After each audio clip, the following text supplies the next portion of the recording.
Senators Cory Booker, Kamala Harris, and Chuck Schumer wrote to McConnell, urging him not to bring the Justice Act to the Senate floor. Quote, "This bill is not salvageable, and we need bipartisan talks to get to a constructive starting point." It's clear. The Republican bill as is will not get 60 votes. There's overwhelming opposition to the bill in our caucus.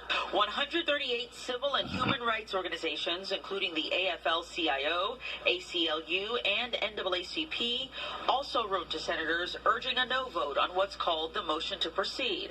The bill's Republican author says he's willing to hear input on changes. I'm open to an amendment process that improves the bill, as long as we don't demonize police officers along the way. Meanwhile, the House will vote on their own reform proposal this week, the George Floyd Justice in Policing Act. Our bill provides for serious accountability, but it also supports uplifting police officers by calling for national standards. Leading Democrats, he is one of the few who consistently gets under Ronald Reagan's skin. From the minute Ronald Reagan took the oath of office. So help me God. Congratulations, sir. Massachusetts Democrat Tip O'Neill worked a balancing act with the president. On one side, he was a constant thorn in Reagan's political side. On the other, a personal and reasonable friend with the desire to get things done. But on June 23rd, 1986, O'Neill took an aggressive stand by not letting the leader of the free world sell a policy O'Neill was adamantly against. With Cuban and Soviet blockade, Nicaragua is being transformed into a beachhead for aggression against the United States. It is the first step in a strategy to dominate the entire region of Central America and threaten Mexico and the Panama Canal. That address to the echoed similar words from the president. Cameras were rolling moments before the Wendy's on University Avenue went up in flames a day after Rayshard Brooks' death and hours of what were once peaceful protests. Look closely and you'll see a woman with a pinkish-purple jacket around her waist. She appears to have an aerosol can that she ignites as others smashed windows just seconds before the fast food restaurant went up in flames. I haven't seen any evidence of that, and I don't think any evidence of that exists. The pictures that are purportedly her are standing in front of a fully engaged Wendy's that's up in flames. So she did not start a fire. Attorney Drew Findling says the woman in those images investigators released is Natalie White. A warrant has been out for her arrest for nearly a week.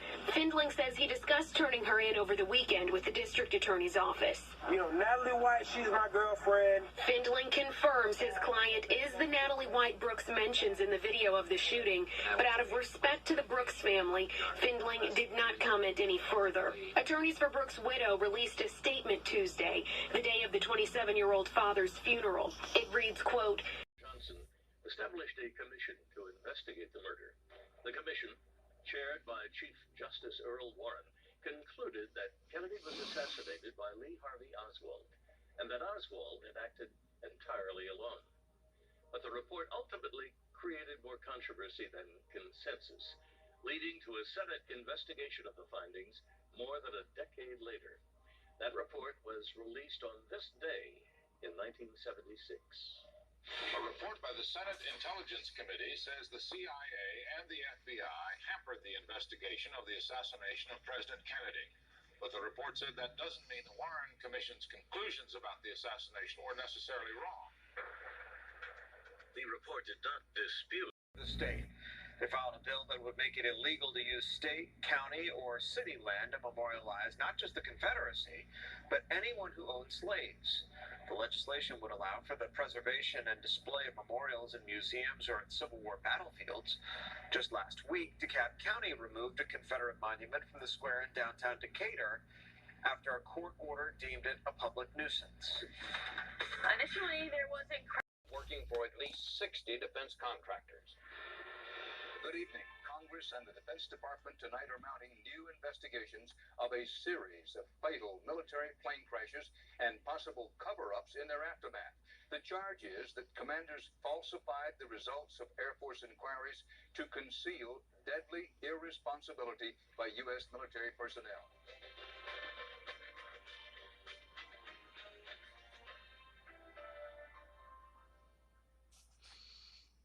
289 Mart off South Norcross Tucker Road. Police say the robbers held two employees at gunpoint and stole nearly $1,400, an employee's purse, and two cell phones. If you recognize these guys, please call police. Ahead tonight at 10.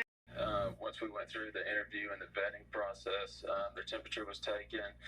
They had masks on, and it was then again checked at the jail before the interview. In Coweta County, Doug Evans, Fox 5 News. More than one. How countries are dealing with the virus as they reopen. The New York Times reports that Americans so far are not on the list of those who can visit the European Union. A massive fire turns into a rescue. Guys, and the Georgia House and Senate both signed this bill less than an hour apart. Many lawmakers saying this is a milestone and one that all Georgians should be proud of. On the passage of the bill, the yeas are 47, the nays are 6. It didn't take long for Georgia lawmakers to approve House Bill 426, the hate crimes bill. The ayes are 127. The nays are 38. The bill adds additional penalties for anyone convicted of a crime when it is proven they targeted the victim because of race, sex, religion, or disability. We must all stand united against targeted violence and bigotry. The legislation was approved. Now they want men to be feminists. I'm going to tickle you in on something there, people. All lives matter.